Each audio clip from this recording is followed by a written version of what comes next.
If you check in the YouTube link whether it's coming. Can I begin? A very good afternoon, everyone. I hope you're all able to see the screen as well as able to view our video as well as hear the audio uninterrupted. So thank you again for joining this session of Cuddles Online Neonatal Education Series. And I'm Dr. Aparna, neonatologist from KIMS Cuddles, Kondapur. Check if any problem. So the objectives of this talk, which will be on interpretation of blood gas in neonates, would be to understand the steps of interpreting a blood gas, especially in the context of neonates, to discuss common practical sampling issues, and in the end, we shall be discussing few practical examples. So all of us have seen a typical blood gas reports. You will see a whole list of parameters in the blood gas report that includes parameters starting from the pH, PCO2, PO2. You may see some electrolyte values in few machines, which includes the sodium, potassium, ionized calcium, as well as ionic chloride. We may also get to see some metabolic values such as lactate as well as glucose levels. And the machine also gives us a number of calculated values, including the bicarbonate, the actual bicarbonate and the standard bicarbonate. It gives us actual and standard base excess and few other parameters which may not be routinely interpreted by us, such as the P50, the osmolarity, anion gap, etc.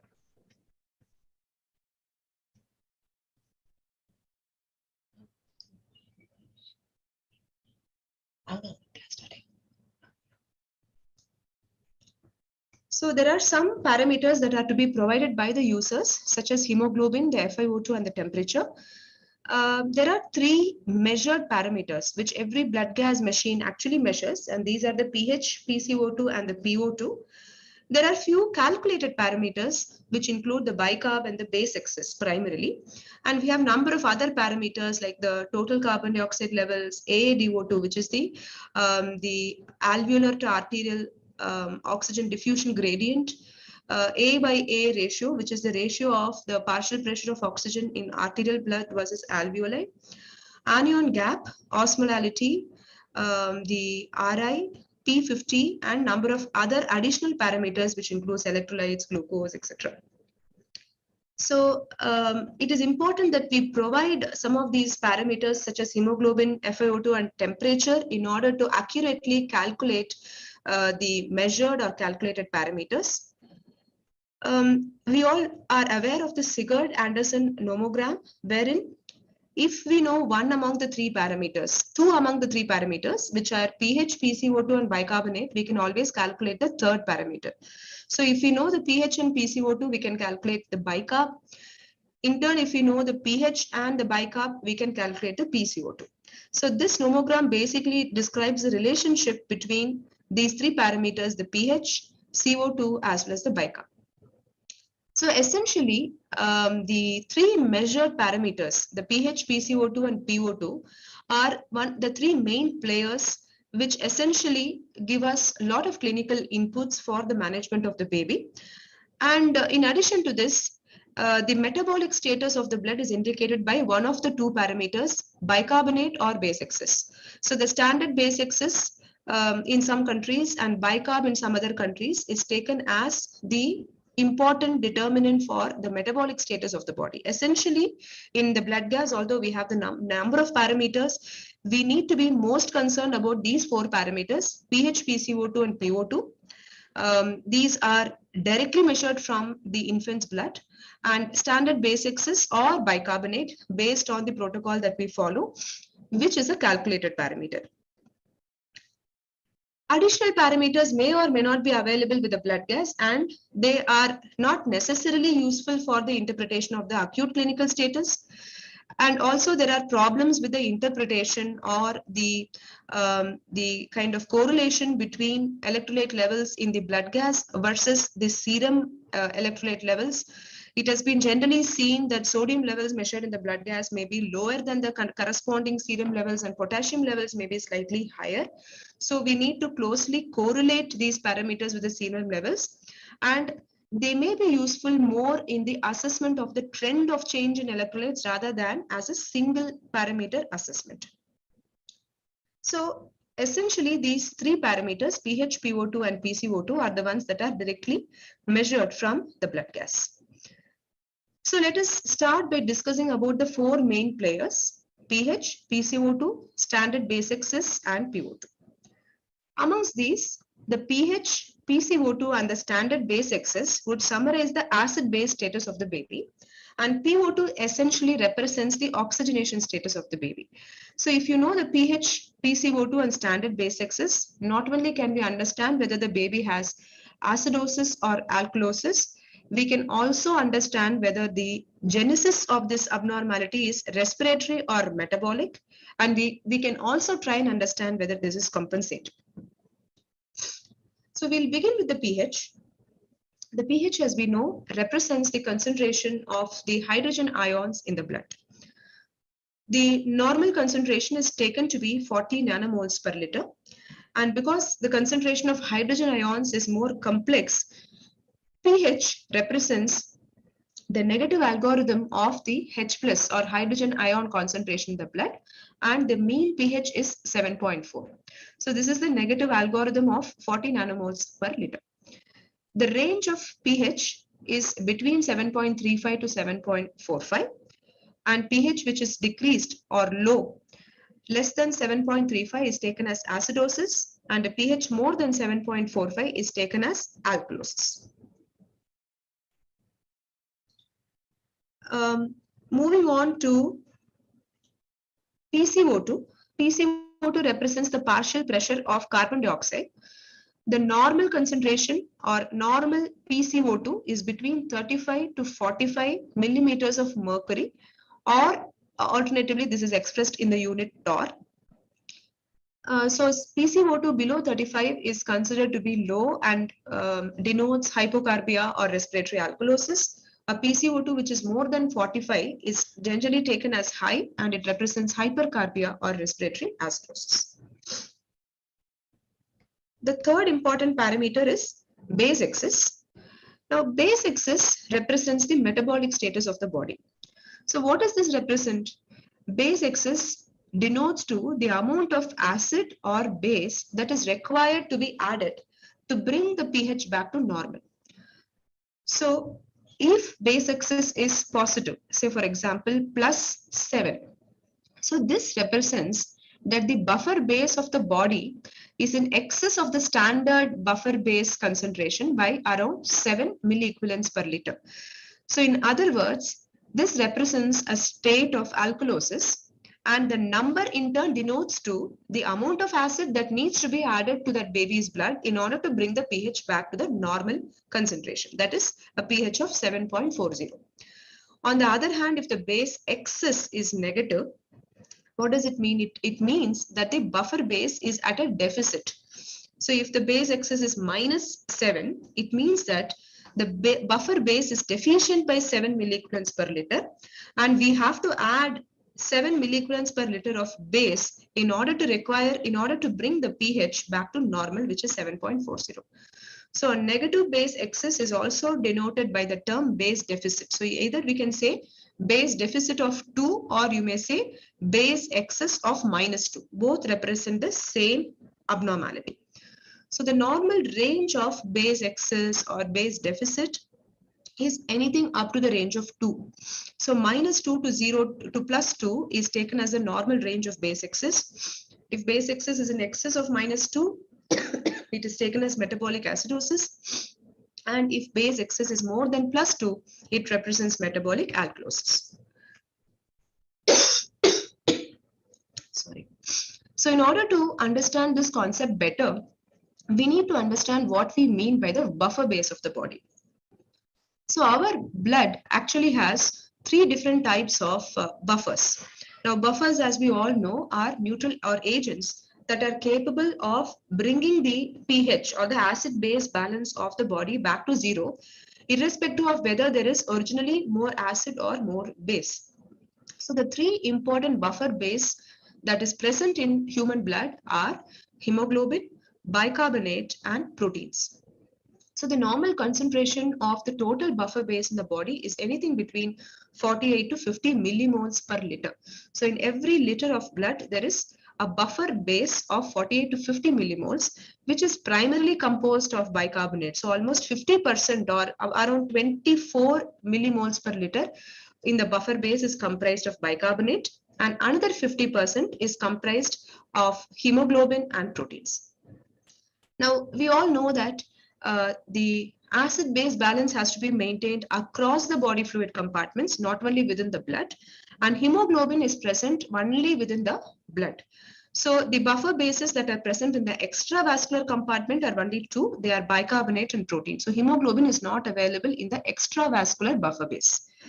So if imagine the patient has acidosis for some reason, the baby has acidosis, and the baby is having an excess of hydrogen ion concentration of 5. So what does this do? It effectively neutralizes 5 millimoles per liter of the buffer base that is available. So these buffers, which comprise of hemoglobin, bicarbonate, and protein, they go up and they occupy these free hydrogen ions so that these free hydrogen ions do not pull down the pH. So in this process, the buffer base of the blood is kind of consumed by 5 millimoles per liter, and this results in a base deficit of 5 millimoles per liter. This can also be called as base excess of minus 5 millimoles per liter. So this 5 in turn may be comprised of 3 millimoles of bicarbonate and 1 millimole each of hemoglobin and protein. So this baby would now be said to have a base excess of minus 5. So this is what it means. So if you have to actually bring back the buffer base to normalcy, then we will actually have to provide 5 additional moles of buffer base.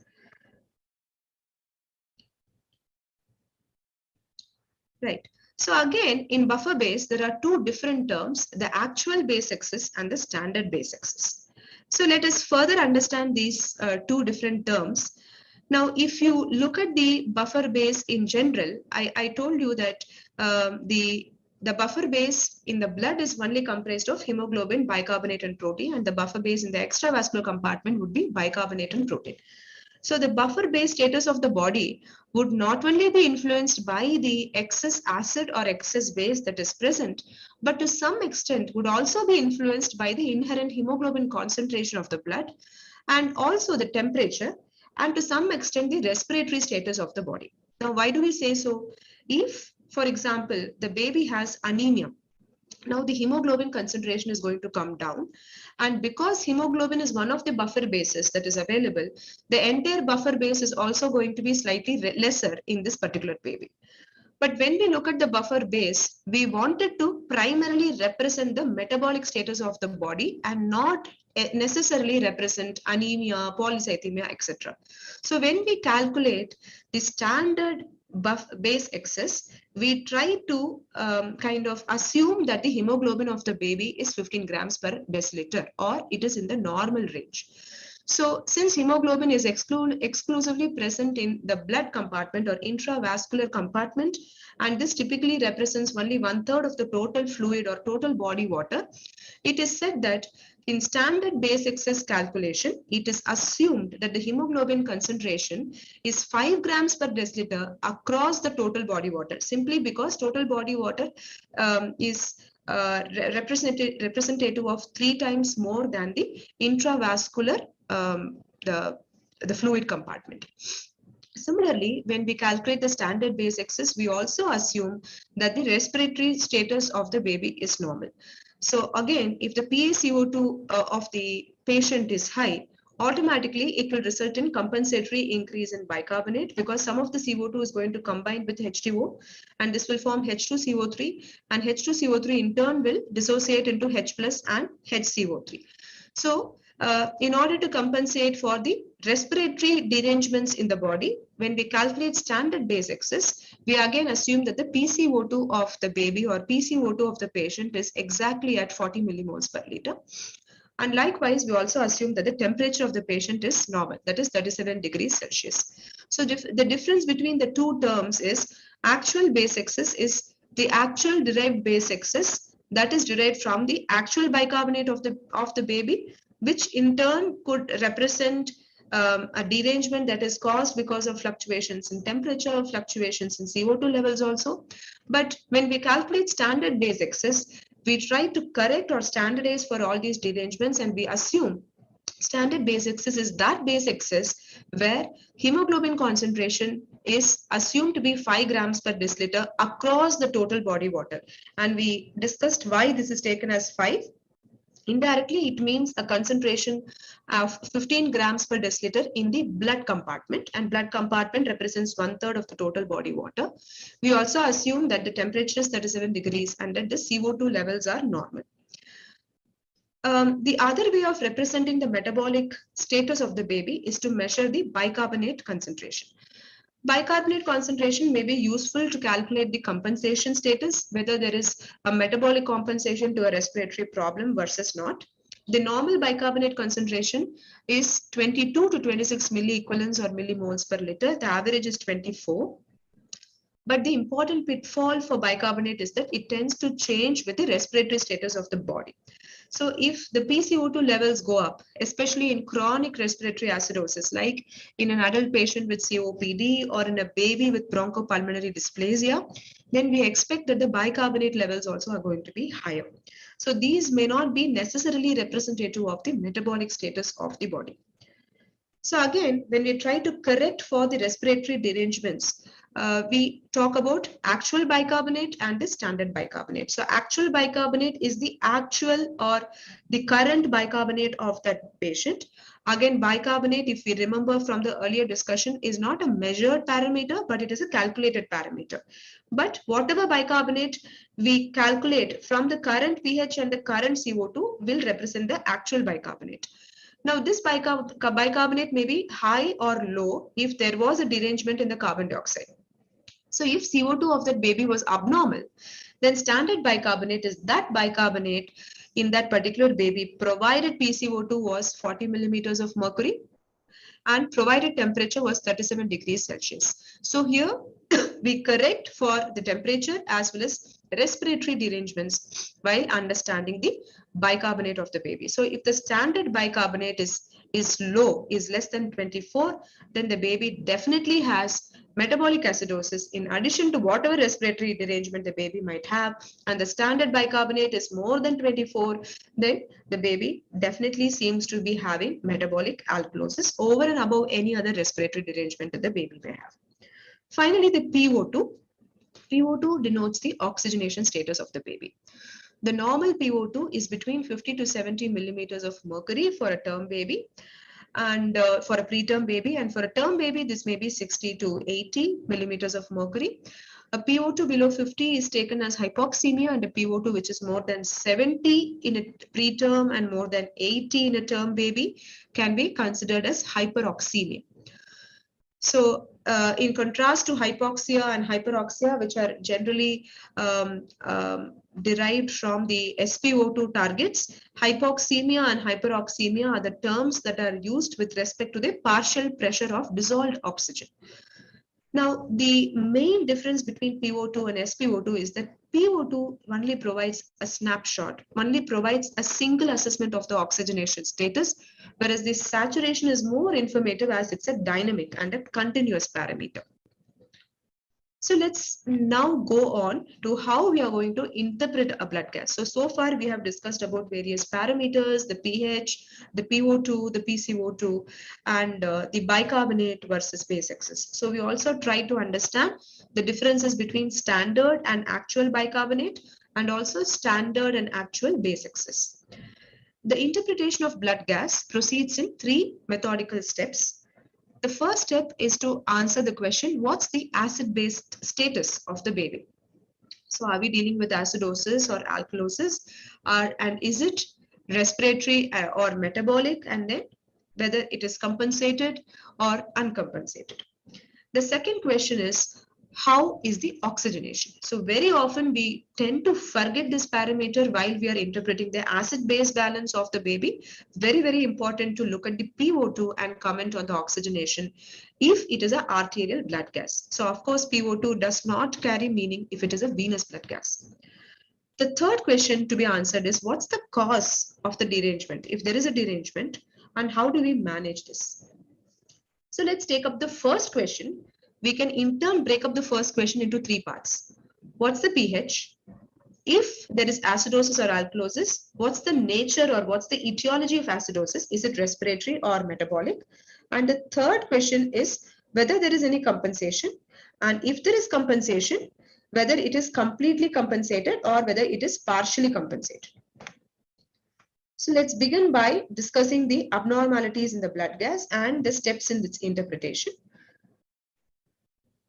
So let's assume if pH is less than 7.35. So here pH is low, so obviously we are dealing with acidosis. Now there are two situations. If this low pH is associated with an increased carbon dioxide level versus whether the PCO2 is normal and the base excess is less than -2, which means the base excess is in excess of -2. So in the first situation, when CO2 is high, this is respiratory acidosis. In the second situation, where base excess is more than -2, or the base deficit, I should say, is more than 2, then we are dealing with metabolic acidosis. The situation when pH is more than 7.45 represents alkalosis. Again, if this is a simple disorder, in other words, if there is only one derangement, purely respiratory or purely metabolic, if pH more than 7.45 is associated with low PCO2 levels less than 35, this is respiratory alkalosis. And if pH more than 7.45 is associated with normal CO2 and elevated base excess, that is if the base excess is more than 2, so the buffer base is increased by more than 2 millimoles per liter, then we are dealing with metabolic alkalosis. But we rarely see simple disorders. So what happens in a mixed disorder? So let's consider this example. If pH is below 7.35, that means we are dealing with acidosis. We have a condition where the baby's PCO2 is also more than 45 and the base excess is also more than -2, which means the base deficit is more than 2. So the baby seems to be having both respiratory and metabolic acidosis. So this is called as a combined disorder. So in combined disorders, we see both respiratory and metabolic acidosis. And on a similar note, when pH is more than 7.45, and this is associated with both a decreased PCO2 level as well as an increased base excess, we are dealing with combined alkalosis. So we have both respiratory and metabolic alkalosis because both PCO2 are below 35 as well as the base excess is more than 2. So in this condition, in the first example, both these disorders tend to pull down the pH. Whereas in the second example, both the derangements, respiratory and metabolic, tend to pull up the pH. So the pH is clearly more than 7.45 in the second example in combined alkalosis, and the pH is clearly below 7.35 in the combined acidosis example. In contrast, the body often tends to compensate when there is a single disorder. So if the primary disorder was metabolic, the body compensates using the respiratory mechanism. So if there is metabolic acidosis, the body will compensate by decreasing PCO2 levels. So the lungs will tend to wash out carbon dioxide, and this causes respiratory alkalosis, which tends to compensate for metabolic acidosis. And if the primary disorder was metabolic alkalosis, the body tends to compensate by increasing PCO2 levels.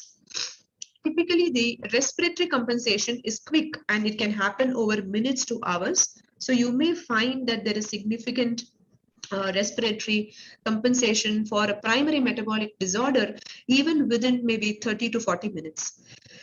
Whereas if the primary disorder was respiratory, then the compensation tends to be metabolic. So if the primary problem is respiratory acidosis, then the compensation will be by increasing the base excess. So, for example, if the patient has chronic respiratory acidosis, then the body tends to compensate by increasing the bicarbonate or increasing the base excess. Whereas if the primary problem was respiratory alkalosis, the body will compensate by decreasing bicarbonate or the base excess. And this process, because it involves the kidney, tends to take many hours to sometimes days. So let us consider examples of compensation. So let us consider a baby whose pH was below 7.35 with PCO2 more than 45. So what are we dealing with primarily here? This is respiratory acidosis.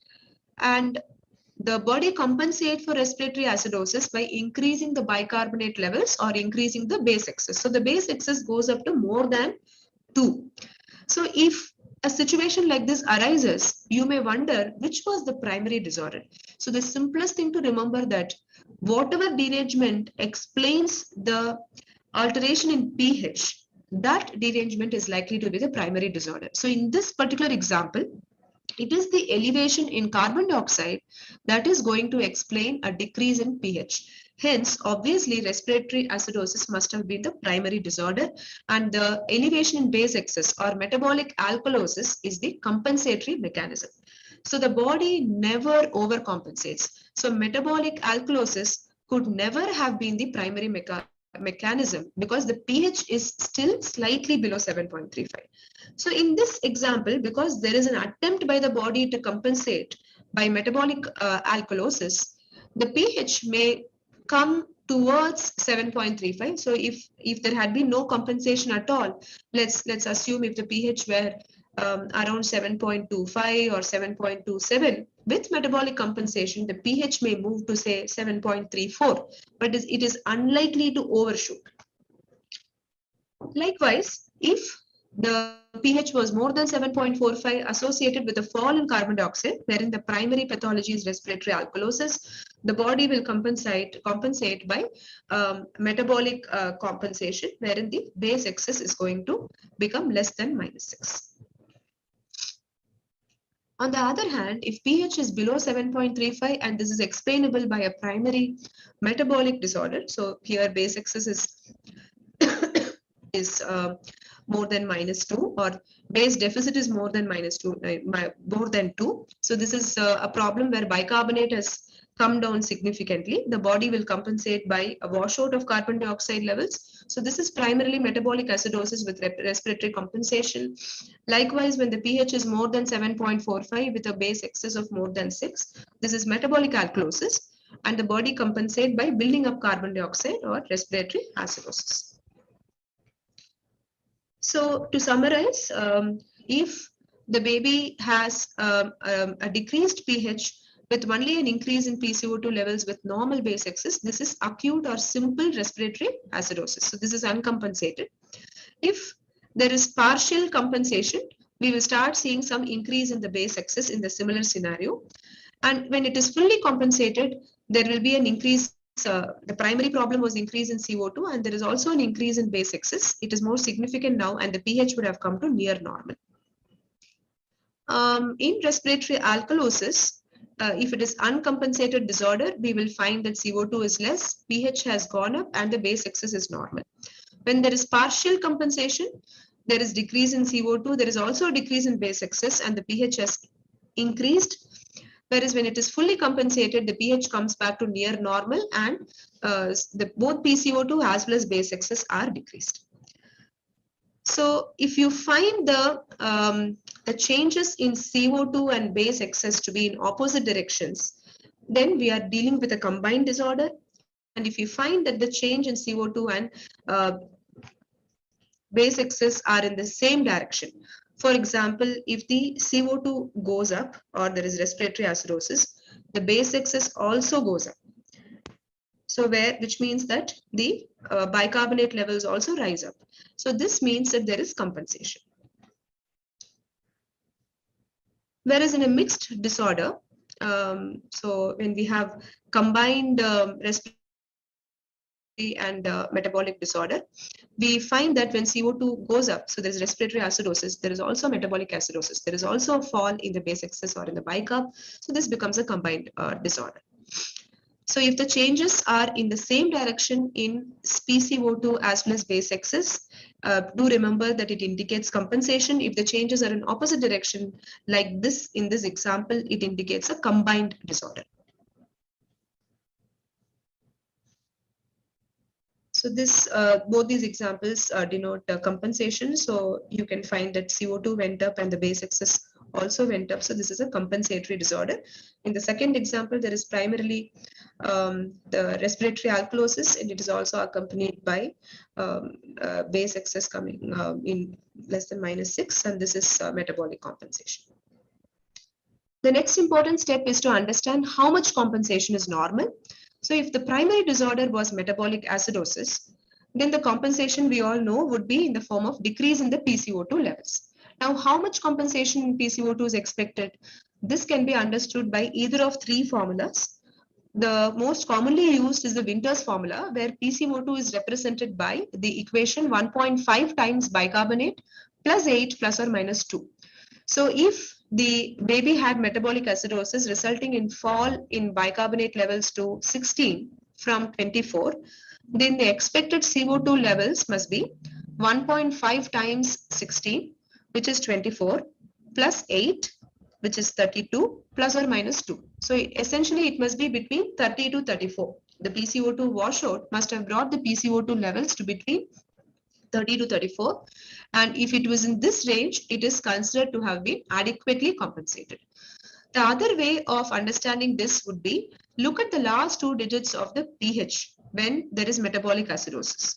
So in the same example, supposing the pH of the baby had dropped to 7.330, then the expected CO2 also must be 30 millimoles per millimeters of mercury. The other way of looking at compensation would be that if there is a 10 parameter change in the base excess, the pH is expected to change by 0.15. So if the bicarbonate of the baby had come down from the average of 26, expected value of 26 millimoles per liter, if it had come down to 16, this is a 10 change in the base excess. This must have actually resulted in a pH decline by 0.15. So the average pH being 7.40, it must have dropped to 7.25. So if you find that the pH is anything more than 7.25, then it means that there has been some degree of respiratory compensation by a fall in PCO2 levels. So the three ways of understanding the extent of respiratory compensation for metabolic acidosis are the Winter's formula, to look at the last two digits of pH in metabolic acidosis, and to see, to compare with the fact that we expect that a 10 change in base excess would result in a pH decline of 0.15. Likewise, if there was a primary metabolic alkalosis, the expected increase in PCO2 is represented by the equation PCO2 increases by 7 for every 10 points increase in the bicarbonate. So if bicarbonate increased from 24 to 34 in a baby with metabolic alkalosis, we expect that the PCO2 must have gone up from 40 to 47 if it was adequate respiratory compensation. If not, it is considered to be inadequate compensation. So these are to look at respiratory compensation for a primary metabolic problem. What about the reverse scenario? If there is a primary respiratory problem, how much should be the metabolic compensation? So this is understood in two scenarios, acute and chronic. So in acute respiratory acidosis, for every 10 millimeters mercury increase in PCO2, the bicarbonate level is expected to increase by 1. And if it was chronic respiratory acidosis, the compensation is much better. So for every 10 millimeters of mercury increase in PCO2, the bicarbonate is expected to increase by 3.5 milliequivalents per liter. Now, if it were respiratory alkalosis, if there was an acute decrease in bicarbonate, if there was an acute respiratory alkalosis, then the fall in bicarbonate would be expected to be 2 for every 10 millimeters mercury fall in PCO2. And if it was chronic respiratory acidosis, the fall in bicarbonate would be 4 for every 10 millimeters mercury decrease in PCO2. So we can remember 1 and 3.5 for acute and chronic respiratory acidosis, and 2 and 4 for respiratory alkalosis in the acute and chronic scenario, respectively. So let's look at an example. So let's assume that a baby has pH of 7.27, which is acidotic, PCO2 of 38, which is, if you take the average PCO2 to be 40 millimeters of mercury, this is 2 points less, and base excess is -8. So the pH is acidotic, and this can only be explained by the base excess because this is towards the acidotic range, whereas PCO2 being slightly less should actually be accompanied by a slightly increased pH. So it seems like this baby has simple metabolic acidosis, or we may use the word partially compensated metabolic acidosis. This is because if we were to see complete or full compensation for this degree of metabolic acidosis, the expected CO2 should have been much lesser. So as per what we earlier discussed, the CO2 must have been represented by the 2 digits post the decimal in the pH. So it must have been closer to 27 millimeters mercury, but in reality it is 38. Or by the Winter's formula, we must have taken 1.5 times bicarb, which is 14. So 1.5 times 14 would have been 21, plus 8, 29, plus or minus 2. So it must have been 27 to 31. But actually the PCO2 was 38. So this baby probably doesn't seem to have had significant respiratory compensation for the metabolic acidosis. So this is partially compensated metabolic alkalosis.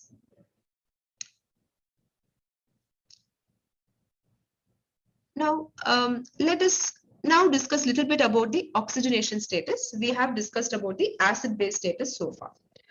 So this is quite simple. We look at the PaO2. If PaO2 is below 50, this is considered to be hypoxemia actually. And if it's more than 70, it is considered to be hyperoxemia.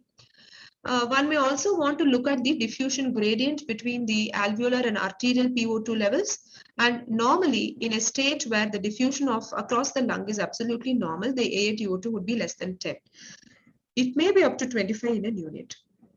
A by A ratio more than 0.8 is taken as normal. So the arterial PO2 to the alveolar PO2 should be generally more than 0.8. In hypoxemia, this A by A ratio may come down to around even up to 0.2 or even lesser. The third important aspect of looking at the blood gas is to decide the possible etiology for the derangement that we are seeing, like if you see a simple metabolic acidosis or partially compensated metabolic acidosis, you go back and assess the baby and decide what could be the possible etiology. Do we think it is because of sepsis? Is it because of hypovolemia? Is it because of hypothermia? Is it because of underperfusion due to polycythemia or an inborn error of metabolism, etc.? This may require close clinical examination and the assistance of other investigations such as glucose, temperature, lactate levels, the assessment of anion gap, which needs sodium, potassium, and chloride levels, assessment of renal function to look at renal failure as a cause of acidosis, bedside echocardiography, function, volume status, etc. And we will also look at the serial trend of blood gases by looking at the previous blood gases. With this assessment, one decides about the possible course of action. Like if we feel that the possible reason for metabolic acidosis in the baby is hypovolemia, one may decide to correct it using a volume bolus. If we feel that the reason for metabolic acidosis is anemia, we may decide to correct it using a blood transfusion. And following this, we may want to do a repeat assessment to see if our action resulted in a fruitful benefit. Now, looking at the sampling sites for blood gases, when we look at arterial blood gas from a radial, umbilical, or post-tibial artery, these are peripheral, radial and posterior tibial are the peripheral sites, whereas umbilical represent the central arterial site. The blood gas can be taken either using a stab sample or from an indwelling catheter. We may consider taking an arterialized capillary sample or a heel prick sample after warming the heel to around 44 to 45 degrees centigrade, or in some situations where the oxygenation status may not need to be very critically assessed, we may even look at a venous blood gas because it doesn't seem to influence the metabolic status of the patient, whether we look at venous or arterial. There are some practical issues that can influence the quality of the blood gas and its interpretation, and these are to be given a lot of close sort of vigilance. So the syringe that is to be used and the size of the needle may be critical, especially if it is a stab sample. So try to avoid using a syringe which is sort of more than 1 ml syringe and a needle which is larger than 25 gauge needle, and which ideally would be a short needle of around ½ inch length. Avoid using the 1-inch needles or the needles which are of larger caliber, because this can result in vessel injury and prolonged bleeding.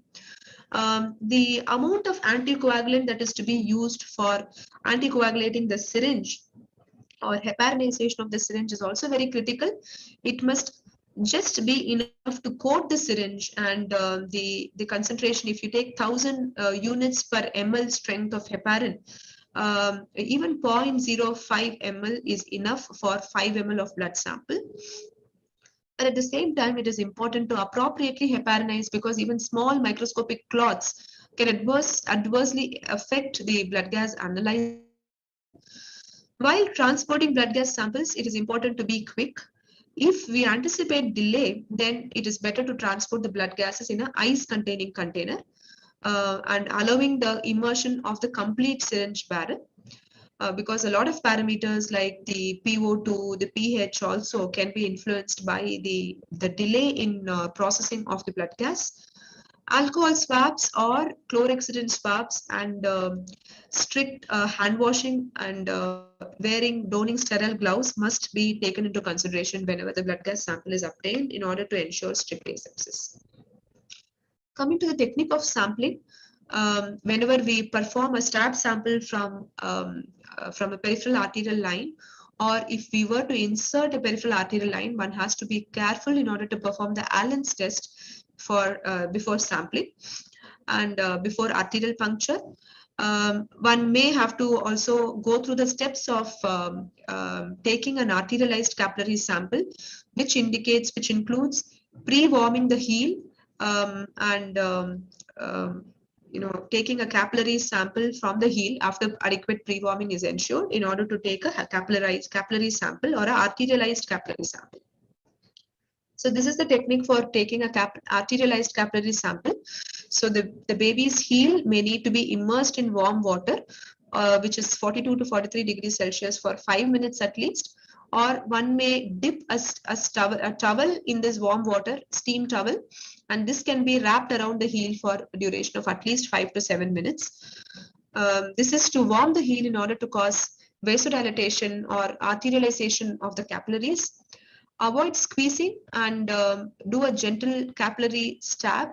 The first drop is to be discarded, and the subsequent drop may be used for the arterialized capillary sample, and this is loaded into a heparinized capillary whose bottom is sealed, and this can be processed. So this may be very ideal in situations where an indwelling arterial access is difficult, and arterialized capillary blood gas samples are found to have fairly good correlation with the ABG samples. However, they are not preferred in a baby with shock.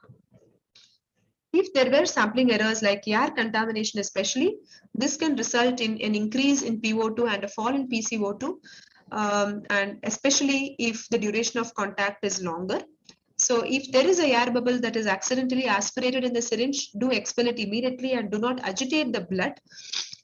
On the other hand, if there is venous admixture, so if in an arterial sample we are worried about venous admixture, simultaneous venous sample may be taken for cross-checking, but this is usually practically not feasible. And it is very important to not overshoot when we take a stab arterial puncture. The other problem that may arise, especially if the white cell count of the baby or leukocyte count of the baby is very high, is something called leukocyte larceny, where there can be excessive consumption of the PaO2 by the white blood cells, and this can be avoided if the blood gas sample is processed early within 20 minutes. So the practical precautions that are to be taken in order to avoid erroneous blood gas reports include performing blood gas sampling, and in order to prevent ischemic injuries, sampling with appropriate sized syringe and needle, which is ideally a 25 gauge needle, and with a syringe which is usually a 1 ml syringe, appropriately heparinized with low strength heparin. Prefer to use 1000 units per ml in preference to 5,000 units per ml. It must be just heparinized in order to coat the internal side of the syringe. One need not take excessive heparin. And one must take precautions in order to avoid overshooting when a swab sample is taken, and expel air bubble if aspirated, and cap the syringe immediately, and this is to be processed within 20 minutes in order to avoid problems because of sample delay or prolonged contact with an air bubble. And transport in ice slush if delay in processing is anticipated. The maximum delay even with the ice container could be up to 2 hours, and delay beyond this can lead to very inadvertent derangements in the sample and may not be representative at all. And shake and homogenize, expel 1 to 2 drops before processing. So whenever we process it in the blood gas machine also, 1 to 2 drops may be expelled. So with this, let us now look at some practical examples. So this is a stable baby in whom you had some previous derangement. Say the first blood gas was indicative of some derangement. So we are repeating the second blood gas. pH is 7.39, which is normal. PCO2 10 and PO2 148. Bicarb is 25. So what do we think happened with this baby? The pH is absolutely normal. Bicarb is also normal because the normal bicarb is expected to lie between 22 to 26 millimoles per liter. So the bicarb is 25, which also indicates that it is normal. But PCO2 is very less and PO2 is very high. So this baby's blood gas actually had a large air bubble which was in contact with the blood sample for a long time. So this is something that we comment to very high and doesn't clinically correlate with the baby. So if the baby genuinely had a PCO2 of 10, then we would have expected the pH to have gone up to a very high number, which also hasn't happened. So next example, this is a 32 weeks preterm baby, 7 days old. The baby is on high frequency for RDS with pneumonia. This is the blood gas, pH is 7.32, which is acidotic. PCO2 is 43.5. And standard base excess is -3. So which is just higher than the upper limit, and PO2 is 42.5. So PO2 shows hypoxemia. So what is the primary acid-base balance here? It is acidosis. What is the direction of PCO2? PCO2 is higher than the average of 40 millimeter mercury. So there is respiratory acidosis for sure. So the compensation for respiratory acidosis must be rise in bicarb. But actually the bicarb is also somewhat low. So standard base excess is -3. +2 -2 only is normal. So this baby seems to be having some degree of metabolic acidosis as well as respiratory acidosis with hypoxemia. Term 37 weeker, day 3 is on ventilation for meconium aspiration syndrome. pH 7.16, PCO2 69.9, standard base excess -3.6. PO2 is 46.1. So pH is clearly low. This baby is having acidosis. It is respiratory acidosis predominantly. You can see that PCO2 has gone to almost 70. So for this degree of respiratory acidosis, we would have expected metabolic compensation. So 40 to almost 70. So let's say the CO2 is 70. So the rise in CO2 is by 30 mm of Hg. So for every 10 millimeters increase in Hg in the acute respiratory acidosis, we expect the bicarb to increase by 1. But that also doesn't seem to have happened. So either this blood gas was taken very soon, or the baby is not able to compensate metabolically for some reason. There is also hypoxemia. So this is acute respiratory acidosis or uncompensated respiratory acidosis along with hypoxemia because PO2 is also below 50. Next example, 40 weeker, 30-day-old baby who was HIV positive. The baby has presented with acute gastroenteritis and sepsis. pH is 7.09, so this is low acidosis. PCO2 is 28, which is also low. So this doesn't explain the pH. So this must be a compensatory mechanism. So this is metabolic acidosis with respiratory compensation. Now, is the CO2 sort of adequately compensated? The expected CO2 with this degree of the standard base excess is -19. So base deficit is almost 20. So we discussed that the expected CO2 would be the last 2 digits of the pH. which is 0.096, 9.6 or 10. CO2 must have come down to as low as 10, but CO2 is 28. So this is partially compensated metabolic acidosis. PO2 is within normal limits or slightly high. 31 weeker day 2, no antenatal steroids. The baby is on CPAP of 5 centimeters. pH is 7.132 and CO2 is 63.5. So the primary problem is acidosis and CO2 is high, which indicates respiratory acidosis. Standard basics is minus 7.5, which is indicative of metabolic acidosis as well. And PO2 is 42.3. So this baby has acidosis, which is respiratory. And the baby also has a component of metabolic acidosis. So we call these disorders as combined disorders. So this baby has combined metabolic and respiratory acidosis with hypoxemia. Next example, 39 weeker 12-day baby with cardiomyopathy with congestive heart failure on Lasix. The pH is 7.4. 409, so slightly high. PCO2 is 51, which is also high. Standard base excess has gone up to 7. So looking at the pH, it looks like the primary pathology was metabolic alkalosis and the baby is trying to have also some respiratory compensation, or it could be that the baby has actually a mixed disorder with metabolic alkalosis and respiratory acidosis, and the baby's PO2 is also low, which is hypoxemia. 30 weeker post-surfactant on ventilation with pressures of 18/5, 40 breaths per minute and 0.4 I time. So this baby is on, it has a pH of 7.42, PCO2 of 33, standard base excess is minus 2.3. PO2 is low at 36. So what derangements does the baby have? The baby is actually having alkalosis. The pH is slightly on the higher side. PCO2 is low, it's much below 35. So there is respiratory alkalosis and hypoxemia. 32 weeker, 5th day, you find the baby is off color during rounds, you do a blood gas, pH is 7.30. So this is acidosis, PCO2 40. So this is spot on normal CO2. So the problem must be metabolic acidosis.